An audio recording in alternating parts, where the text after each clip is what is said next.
বক্তব্যলি শামসুল আলমের মোড়ে আমরা কেনাকাটা করতে এসেছি। দেখেন সেই জায়গাটা, বক্তব্যলি এত সুন্দর জায়গা শামসুল আলমের মোড়ে।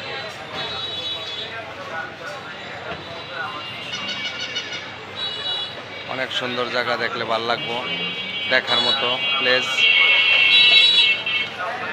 চরকাশিপুরে যে এত সুন্দর জায়গা, না ঘুরলে ভালো লাগবে না।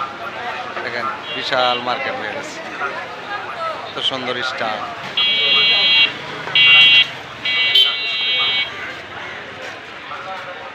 লিটন ভাই, হ্যাঁ সার কিনছেন? আমরা সার নিতে আসছিলাম, এখানে সার পাওয়া যায় গাছগাছা লাগাইলে। সারগুলা নিয়ে গেলাম এই যে এই দোকানে, শামসুল আলমের মোড়ে যে হাটওয়ারের দোকানটা বড়, এই দোকান থেকে আমরা সার কিনে লয়ে গেলাম। আমি আর লিটন ভাই আসছিলাম, সার কিনে লয়ে গেলাম। গাছের গোড়ায় সার দিব, অনেক ভিডিওতে আপনাদেরকে বলছি যে গাছ লাগাইতে, তা আমরাও গাছ লাগাইছি, আমরা সার কিনছি। এই যে সারের পটলা আমাদের হাতে, আমরা গাছের গোড়ায় সার দিব। সার দিলে গাছ খুব সুন্দর মেতে উঠবে। সার তো ব্যবহার করতেই হবে, সার ব্যবহার না করলে গাছ সুন্দর হয় না, এই কারণে সার নিতে আসছি। আপনারাও সার নিতে আসলে এখান থেকে নিয়ে যান। ধন্যবাদ।